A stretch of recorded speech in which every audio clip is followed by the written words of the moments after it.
Iremos passar à última intervenção, a suplementação para a hipertrofia, que irá ser, essa comunicação irá ser feita pelo professor Dr. Santiago Paes. O professor Santiago Paes é professor de Educação Física pela Universidade Federal de Juiz de Fora, é nutricionista, é doutorado em Educação Física, é pós-graduado em Atividade Física na Saúde e Reabilitação Cardíaca, é pós-graduado em Ciências do Treino Desportivo e é autor e coautor de diversos artigos científicos internacionais e nacionais e do livro Bases Nutricionais do Treinamento de Hipertrofia. Professor Santiago Paes, é um prazer tê-lo entre nós e o canal está aberto. Obrigado, professor Fernando. Obrigado, Luiz Leitão. Tudo bem, meu querido? Como é que estão as coisas aí? Obrigado aí a todos que estão dedicando um pouquinho do tempo de vocês. Eu sei que está um pouquinho tarde aí, né? Sei que o pessoal está cansado. Pode ficar tranquilo que eu vou direto ao assunto. A gente vai tentar otimizar o máximo possível, mas independente disso, obrigado pelo carinho, obrigado pelo convite. Saudações brasileiras a todos. E vamos que vamos. E Cristiano Ronaldo é melhor que Messi, só para dar um feedback para vocês aí, mas está tudo bem. Show de bola.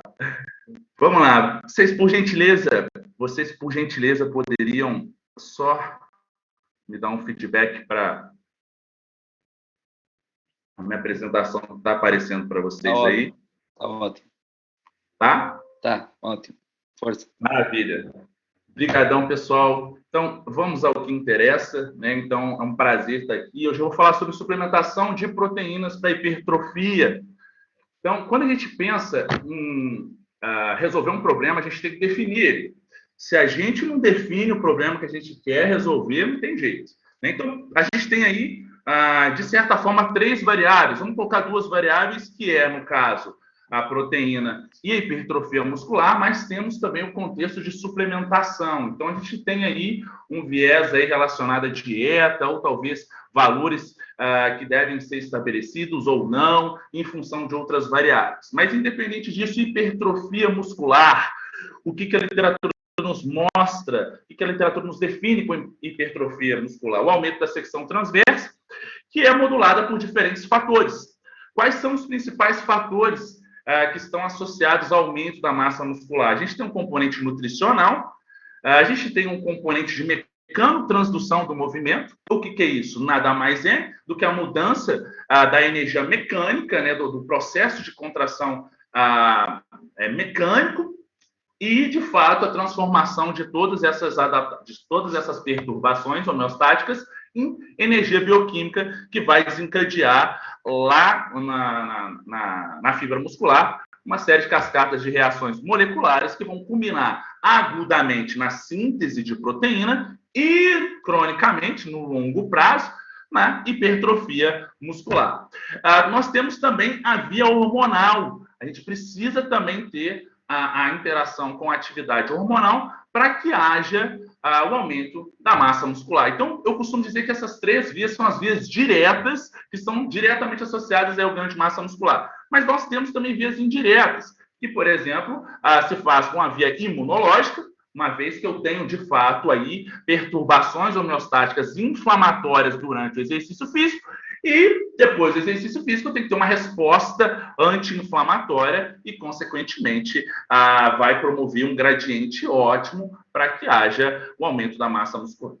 E, evidentemente, nós temos um componente genético que pode potencializar o ganho dessa massa muscular. No entanto, esses 2 últimos são indiretos. E aí, quando a gente está falando aí em agente nutricional, vamos colocar assim, eu chamo a atenção para vocês que não tem como eu isolar só o agente nutricional sem fazer a interação com outros fatores.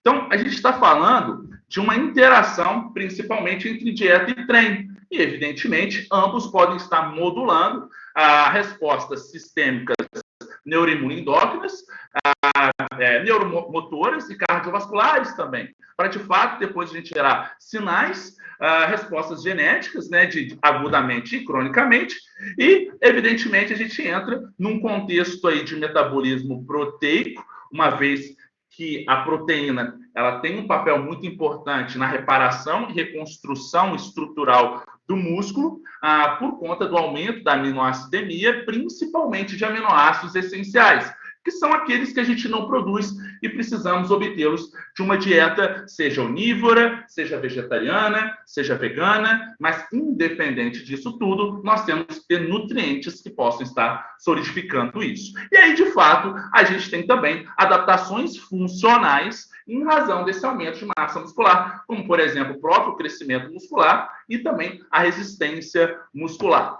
E aí, diante disso, nós temos uma cascata de sinalização potencializada por fatores de crescimento que vão estar gerenciando esse complexo. No entanto, nós temos também alguns aminoácidos que têm uma resposta sinalizatória maior, como, por exemplo, é o caso das BCAAs, né? Leucina, isovalina e leucina, isoleucina e valina, desculpa.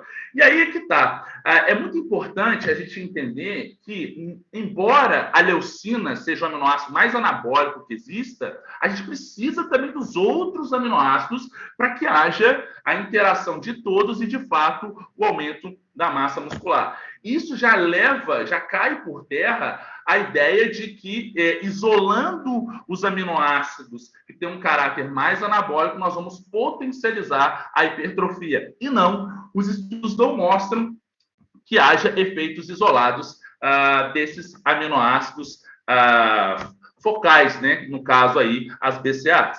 Mas aí a gente tem que entender, de fato, qual é o papel dessa nutrição e o impacto do exercício físico na regulação da massa muscular. Primeira coisa que a gente tem que entender é que nós temos o balanço energético. O balanço energético ele é capaz de modular as respostas anabólicas e as respostas catabólicas. Ora, o que é o balanço energético? É nada mais do que o balanço, né, entre o que eu consumo calórico e o gasto calórico. O consumo calórico vem da alimentação e o gasto está relacionado a diversos fatores, como a taxa metabólica de repouso, o efeito termogênico dos alimentos e, de fato, o gasto do exercício físico e também o gasto da atividade física de 24 horas, né, o que a gente chama de NEAT. Então, diante disso, a primeira coisa que eu tenho que entender é: eu posso ter um estado de melhor preparação para a hipertrofia quando eu estou em superávit calórico, ou seja, quando eu como um pouco mais do que eu gasto. E isso é um fator muito interessante para que a gente entenda como a quantidade de proteínas pode ser modulada em razão desse superávit calórico ou então em razão da fase de treinamento, da periodização em que o meu atleta, o meu aluno, o meu paciente, ele se encontra. Isso tem efeito direto no quanto eu posso estar pensando de proteínas para estar completando a dieta do meu aluno, do meu paciente ou do meu atleta, vai depender do contexto. Nós temos, na literatura clássica, algumas questões que hoje foram modificadas. Eu não vou me atentar a todas elas, mas, por exemplo, no passado, acreditava-se que a estratificação de proteínas, né, a absorção de proteínas, ela teria um valor de 0,25 a 0,3 gramas por quilo de peso corporal por refeição. Ou seja, no passado acreditava-se, se eu consumisse uma refeição, suponhamos que eu tenho um atleta aí de 100 quilos, para arredondar a conta matemática. Suponhamos, então, que esse atleta estivesse querendo aumentar a massa muscular dele. No passado, acreditava-se que para cada refeição que ele realizava, ele só poderia estar consumindo de 25 a 30 gramas de proteína por refeição. E aí, meus amigos, se nós pensarmos que um indivíduo, né, um atleta grande de 100 quilos, com uma boa densidade muscular, precisaria de maior quantidade de proteínas, e ele só poderia estar consumindo no máximo 30 gramas de proteína, ele nunca poderia fazer um jejum intermitente, por exemplo. Ou então, ele teria que estar comendo necessariamente 3 em 3 horas e fazendo 7 refeições necessariamente todas as refeições com proteína, porque senão provavelmente ele não bateria. Então, no passado, existiam perguntas que não eram respondidas e hoje a gente já tem um pouco mais de clareza e nos auxiliam muito na tentativa de estar potencializando os resultados das pessoas que estão procurando os nossos serviços. Independente disso, eu tenho que entender também que há uma modulação nutricional para estar aumentando a adaptação do meu atleta. Eu posso estar pensando, por exemplo, numa dieta mais hipocalórica, para que eu consiga reduzir um pouco mais o percentual de gordura do meu atleta. Entretanto, em função dessa redução da energia da dieta, eu posso estar pensando em reduzir um pouco o volume de treino que ele naturalmente faz, porque ele vai estar com um pouco menos de energia. Ou então eu posso estar pensando em fazer isso, mas em dias diferentes na semana. E usar como pano de fundo o consumo de carboidrato, principalmente nos dias em que eu sei que esse volume de treino vai ser maior. Então, isso pode estar de acordo com uma estratégia dietética que a gente chama de carbocycling, né? Mas aí você fala assim, pô, Thiago, mas você está dando uma palestra de proteína, por que você está falando de carboidrato? Porque eu posso estar minimizando ou reduzindo a quantidade de proteína em razão do aumento da energia da dieta, principalmente com o aumento do carboidrato, que vai estar otimizando mais rapidamente a repressão do glicogênio muscular de um dia para o outro. E isso é interessantíssimo para os crossfitters, para os atletas de crossfit, que têm um elevado gasto energético e, evidentemente, uma vulnerabilidade maior ao catabolismo. Então, pensando nesse aspecto, eu posso estar repletando esse glicogênio muscular mais rapidamente, poupando proteína e fazendo uma estratificação melhor dessa proteína dietética ao longo das refeições do dia. Então, a disponibilidade de substrato é um fator muito importante para eu estar modulando a quantidade de proteína e, evidentemente, a dieta como um todo. Evidentemente, a gente tem a atividade hormonal também, que, por exemplo, pode estar sendo modulada antes de dormir. Eu posso estar pensando numa última refeição do dia, um pouco maior de calorias, um pouco maior de carboidrato e de proteína, para um atleta que tem mais dificuldade em dormir. E, consequentemente, com esse aumento do bolo alimentar, ele relaxa mais e dorme com mais tranquilidade. Isso é uma estratégia muito legal diante do feedback do teu atleta. E isso é muito importante, porque a gente sabe que sono é um importante fator modulatório de recuperação e também de potencialização da massa muscular. E a gente tem também o fluxo de sangue. Então, a gente tem mediadores que vão aumentar o fluxo de sangue e entregar mais nutriente para essa musculatura que está sendo treinada. Então, a atividade nutricional, a atividade dietética, ela pode estar modulando isso. E aí, pensando nas recomendações, principalmente dos macronutrientes, para o indivíduo que treina, principalmente para o indivíduo que está pensando na massa muscular, a gente, no passado, a gente tinha alguns posicionamentos que faziam uma recomendação maior de proteínas, e também utilizavam como parâmetro dessa associação a massa livre de gordura, né, que nada mais é do que a massa que não é gordura. Então, você tem um percentual de gordura do seu atleta, então o que não é, você poderia estar multiplicando por um fator e você encontraria mais ou menos as recomendações de proteína para esse indivíduo. Então, indivíduos fisiculturistas com menor percentual de gordura, existem diretrizes, principalmente a da ISSN, né, que recomendam de 2,3 a 3 gramas de proteína para cada quilo de massa livre de gordura.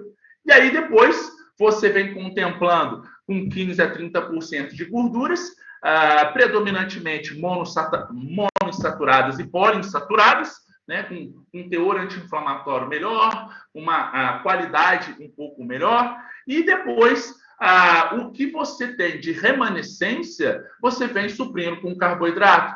Então, essa é uma maneira muito interessante até para você ciclar o carboidrato e estar entendendo mais ou menos a partir do volume de treino que você está fazendo, o quanto você pode estar gerenciando. E aí, você consegue modular também, talvez, o quanto o seu atleta está progredindo, fazendo uma monitoração semanal. Ora, vamos traçar aqui uma periodização para o meu atleta subir 5 quilos em 4 meses.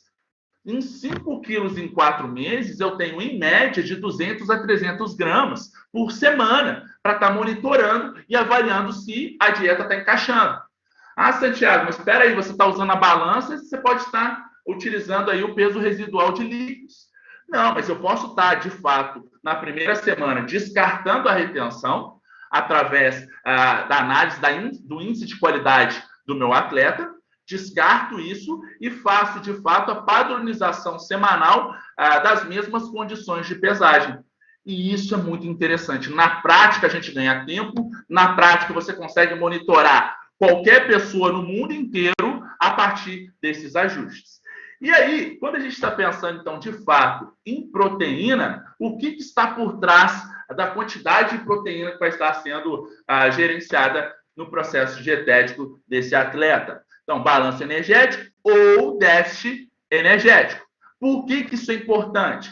Porque se eu tenho dietas hipocalóricas, eu tenho uma maior vulnerabilidade de perda de massa muscular. Isso quer dizer que quando eu estou fazendo uma dieta para emagrecer, naturalmente a tendência é que eu perca um pouco de massa muscular. E aí, como é que a gente pode estar contrabalanceando isso? Fazendo exercícios, predominantemente não, fazendo exercícios, mas também com um componente de contração muscular aumentado.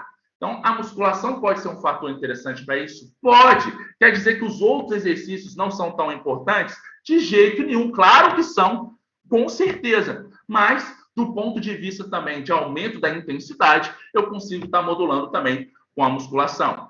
Paralelamente, também, existe um viés muito importante, que é o nível de treinamento do indivíduo. Quanto maior o nível de treinamento do indivíduo, maior a capacidade de síntese de proteína muscular e, consequentemente, um ajuste proteico deverá ser feito. Eu vou falar mais ou menos o quanto que a gente pode estar pensando. Mas, indivíduos iniciantes, indivíduos moderadamente ativos, indivíduos treinados, indivíduos atletas, tendem a ter uma quantidade diferente de proteínas. E, evidentemente, qual o estado da dieta esses indivíduos estão realizando? É um estado de superávit calórico ou estado de déficit calórico? Isso é importante também se analisar. Outro aspecto importante nesse racional é o quê? Composição corporal. Eu sei que indivíduos com maior teor de gordura, com, por exemplo, obesidade, eu sei que esse indivíduo, ele consegue, por mais que eu tenha uma dieta hipocalórica, mas se eu tenho um ajuste proteico e eu tenho o exercício físico feito concomitante, esse indivíduo tende a perder menos massa muscular sobre essas condições.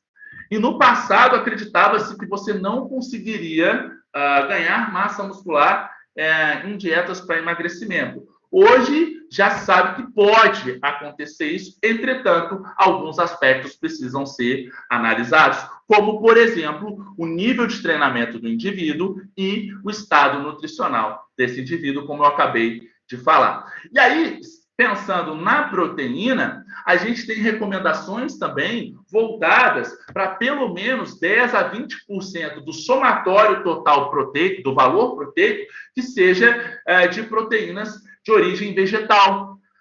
Isso é interessante também do ponto de vista de modulação intestinal. E isso é legal porque a gente tem a tendência, né, de única e exclusivamente olhar somente para o lado das fontes animais.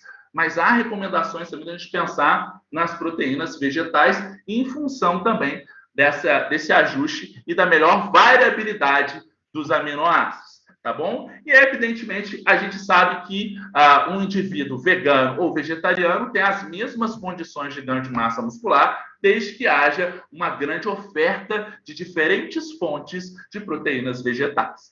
Certo?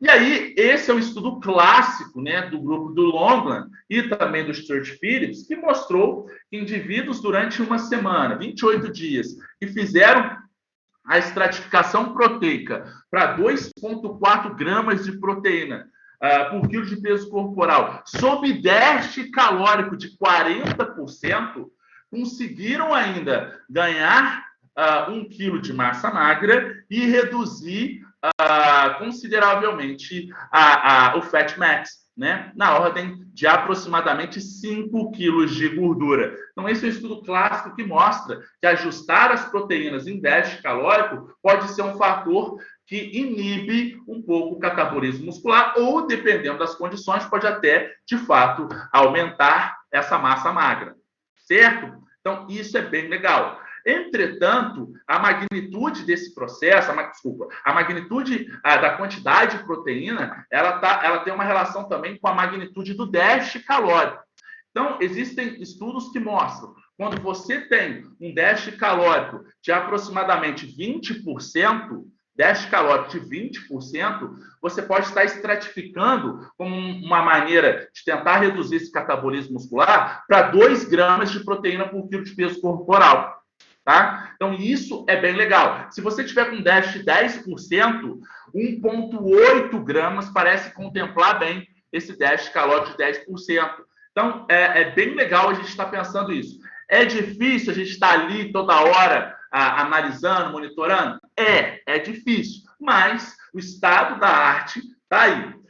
Esse é um artigo que eu publiquei numa revista aqui do Brasil, Revista Brasileira de Nutrição Esportiva, que eu falo um pouquinho sobre isso, se alguém quiser, tá? E esse é um artigo muito legal, né? Uma revisão com meta-análise, né? E meta-regressão, mostrando que em dietas normocalóricas, 1,6 gramas de proteína por quilo de peso corporal para indivíduos treinados ou atletas já são suficientes para promover um ótimo ganho de massa muscular. Então, é bem bacana a gente entender que eu posso ter a modulação da proteína em razão da dieta, do valor calórico como um todo. Mas 1,6 gramas já são suficientes para você estar contemplando, mesmo que você seja muito bem treinado, ok? Agora, se você quiser dar um tapa melhor aí no seu shape, né? Essa é a gíria do Brasil, né? Não sei se Portugal tem essa gíria aí.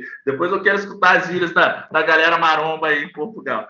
Então, se você quer dar aquele tapa no shape, né, daquela potencialização, não quer dizer que você vai consumir mais proteína e você vai ganhar mais massa muscular. Não, isso não é um fator que você precisa estar pensando, tá ok? E aí, encerro com o meu livro aí, recentemente publicado. Deixo aí os meus contatos, deixo meu contato para vocês aí. Encerro com essa frase incrível que eu levo comigo para o resto da minha vida, né? Espero poder ter auxiliado em alguma maneira a vocês. Espero ter plantado, talvez, uma sementinha, talvez introduzido uma nova ideia para vocês. Mas, independente disso, muito obrigado pelo carinho, obrigado pela atenção.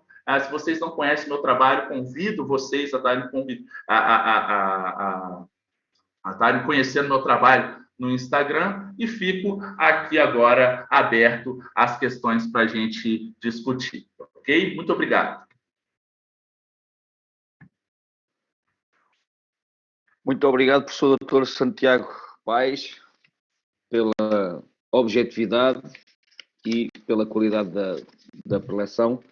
Eu abri aqui um período para questões. Alguém queira fazer alguma questão, levantar a mão.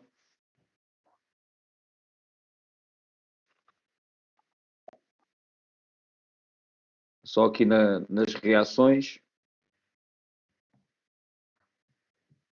Não existe questões? Aí acho que existe aqui. Não. Uma questão, Santiago, que o Santiago tocou na parte final, que existe aqui muito nas academias, nós aqui chamamos ginásios, que é a questão do shake. Ou seja, mesmo que a alimentação seja adequada e que haja um consumo proteico adequado e suficiente do ponto de vista científico, muita gente que treina, que malha, toma o seu shake, porque acredita que quanto mais grama de proteína ingerir, melhor efeito ou maior efeito vai ter o treinamento. Qual é a tua opinião acerca disto? Tu referiste que isso é para esquecer, porquê? Qual é o mecanismo que está por detrás disso tudo? Perfeito, Luiz. Obrigado pela pergunta, querido.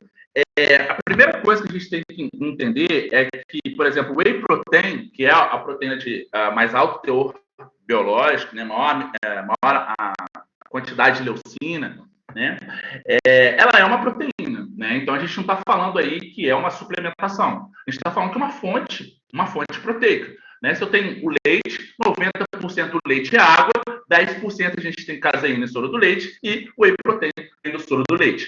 Perfeito.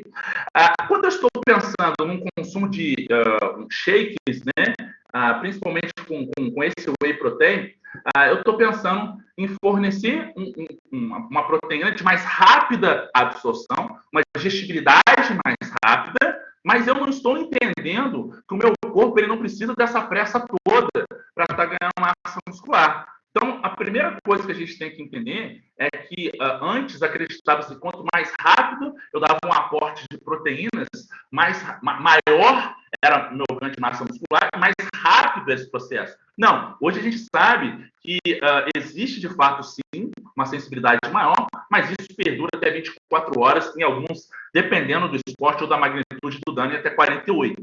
Então, quando o indivíduo pensa que está tomando um shake para estar aumentando a quantidade de proteína em razão do shake, na verdade ele poderia estar fazendo isso em qualquer outra refeição.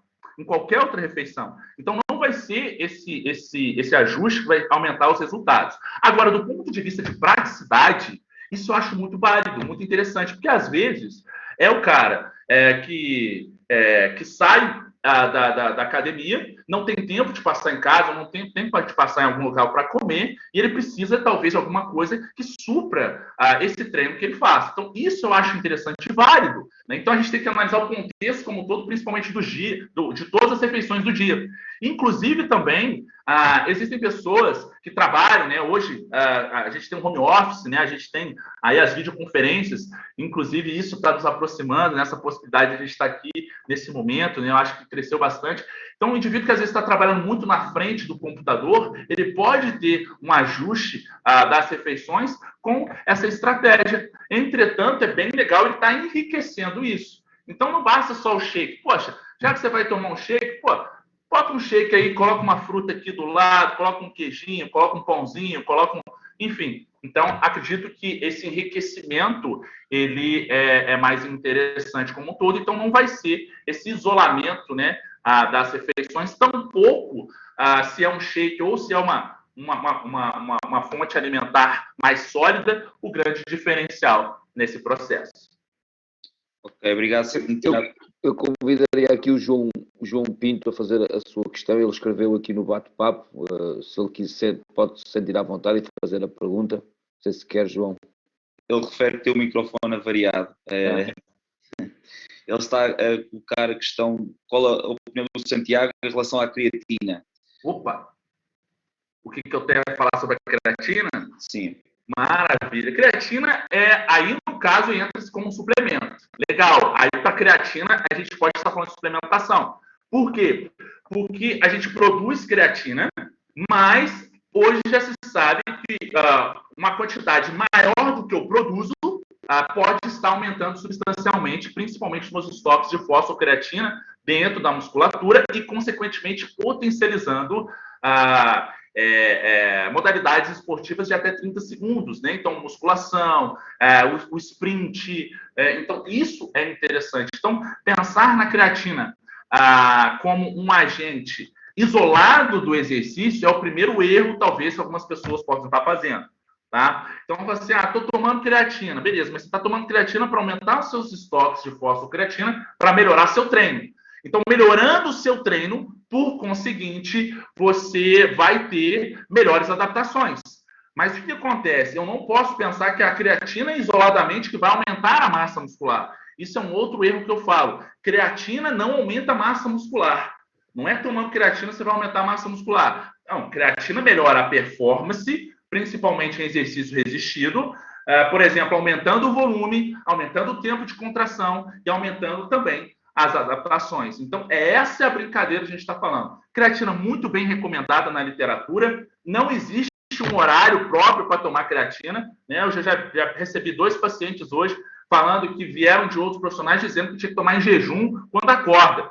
Eu falei assim, não, calma, não precisa, vamos pensar de uma maneira diferenciada, não existe esse tempo. Entretanto, os estudos mostram que quando você está consumindo junto com uma refeição, principalmente com maior teor de carboidrato, aumenta-se um pouquinho, em quase 10% a absorção. Então, isso é um fator interessante. E outra, a quantidade de creatina ela é acumulativa. Não quer dizer que eu tomo agora e vou treinar, que é igual a cafeína, que é um efeito de 30 minutos. Não, provavelmente eu só vou ter esse efeito da creatina em 1, 2 ou até mesmo 3 dias. Então, é um efeito acumulativo nisso. Você não precisa beber mais água quando você está tomando creatina. Na verdade, você tem que beber água sempre. Não vai usar a creatina para justificar que agora eu tenho que estar tomando mais água, não. Beba água sempre. 70% do seu corpo é água. Então, por que você não está contemplando 70% dele? Então, por favor, mais amor para o seu corpo. E aí, outra coisa que a gente tem também é o quê? A gente tem, às vezes, alguns indivíduos que falam, quando está tomando creatina, tendem a ter a incidência maior de doença renal crônica. Não, a gente não tem um aumento da filtração glomerular pelo uso de creatina. Tá? Um dos principais, a gente tem que entender que, por exemplo, as principais doenças de base para problema renal, entre outras, aumento da pressão arterial e diabetes mellitus do tipo 2. Então, não vai ser isso, o uso de creatina, que vai estar vulnerabilizando a atividade renal. Então, do ponto de vista geral sobre a creatina, eu apoio o uso, acho muito interessante, mas tem que contextualizar. Será que você faz um esporte ou será que você tem, de fato, uma necessidade de contração muscular a ponto de ser melhorada com creatina? Então, aí a gente coloca isso. Mas para a musculação como um todo, para indivíduos que usam muito sprint, por exemplo, nas aulas de ciclismo, isso pode ser um fator bem legal, e até mesmo no CrossFit, né, Luiz? Você está treinando, Luiz? Agora não. Que é isso, Luiz? Pô! Aí, Fernando. Pô, o Fernando tá rindo disso aí, cara. Pô, olha só. Vou cobrar, hein? Tá bom, quando eu voltar aí, tô tramado com vocês aí, né? Santiago, uma última questão só, do João, referindo que quem faz treinamento de força em jejum intermitente, qual é a importância da refeição do dia anterior e que considerações deve ter na ingestão dos alimentos? Perfeito, excelente. Sabia que vinha uma perguntinha dessa. Primeira coisa que a gente tem que entender é que jejum intermitente nada mais é se você faz 6 refeições no dia. Vamos pensar rápido aqui. Tem um atleta aí que tem que estar consumindo 3.000 quilocalorias para estar mantendo aí as necessidades de treinamento dele e também está contemplando aí as quantidades, as recomendações diárias. Então, se eu estratifico em 6 refeições, vamos pensar na matemática rápida. A gente sabe que não é assim no dia a dia, mas vamos fingir, né, para melhorar minha conta aqui. Então, se esse cara faz 6 refeições, né, esse gajo, né, faz 6 refeições aí, e 500 quilocalorias, aí a gente tem 3.000 calorias. Perfeito. Mas se ele fizer 3 refeições de 1.000, ele também tem 3.000 calorias. Só que aí entra na jogada a questão do percentual de absorção de proteína, e isso pode ser um fator importante. Por quê? Hoje já se sabe que, por mais que esse valor seja agora da ordem de mais ou menos 0,55, né, que é um dos estudos mais recentes mostram, principalmente aí os estudos do... Ai, caramba, esqueci o nome dele. Tinsley está estudando muito jejum intermitente. Está mostrando que, quando comparada em 6 refeições e 3 refeições, tem o mesmo resultado em se tratando de massa muscular. Então, do ponto de vista de maior número de refeições, não tem diferença. A questão é, muitas vezes, para uma refeição, esse cara vai ter que estar colocando um percentual maior de proteína para estar consumindo. Então, às vezes, ele está consumindo aí 250 gramas de carne numa refeição. E muitas vezes, em função da digestibilidade, em função, às vezes, dos outros nutrientes, ele talvez dos outros alimentos, ele não consegue, principalmente, por exemplo, vegetais. E esse é um fator muito importante, que a galera que às vezes faz jejum intermitente não consegue contemplar tanto a quantidade de vegetais. Isso é um fator muito importante. Por quê? Porque você tem que aumentar a quantidade de energia e, às vezes, os vegetais, eles fazem o preenchimento do trato gastrointestinal e vão estar reduzindo isso. Então, se eu estou pensando em fazer o jejum intermitente, Eu posso estar pensando em 3 refeições, não tem problema nenhum, mas aí, suponhamos que eu queira acordar e quero treinar em jejum. Tem problema? Não tem problema. Por quê? Porque você pode pegar a última refeição que você fez antes de dormir e já pensar como se fosse uma refeição que vai estar repondo o seu glicogênio muscular, você treina e depois desse treino você tem a primeira refeição como um pós-treino. Isso é muito comum em quem isola no treinamento resistido só perna. Acorda cedo, acorda 5 horas da manhã, tem que treinar 5h30, e aí você fala assim, cara, eu vou fazer uma refeição que se eu for treinar a perna, vai estar tudo para fora. Então, eu prefiro treinar em jejum para não estar aumentando, talvez, essa possibilidade de colocar para fora, né? Então, não tem problema nenhum quanto a isso. É possível. A grande diferença é que tem que acertar a mão. Tem que acertar a mão, tem que ter um cuidado maior quanto a isso, mas não quer dizer que jejum intermitente faça você perder massa muscular ou talvez você não consiga aumentar essa massa muscular. Entretanto, quanto maior o nível de treinamento do indivíduo, mais difícil é você estar introduzindo isso. Então, você olha isso e fala assim, pô, vou fazer isso, mas na prática isso não funciona. Tá? E aí você tem os aspectos psicológicos também, e depois, mano, você mexeu um pouquinho nos aspectos psicológicos do atleta, acabou, desanda tudo, né? Mas, enfim. Obrigado, Santiago. Ótima preleção, ótimo esclarecimento de dúvidas. Fernando, força. Sim, terminamos com chave de ouro. Obrigado, Santiago.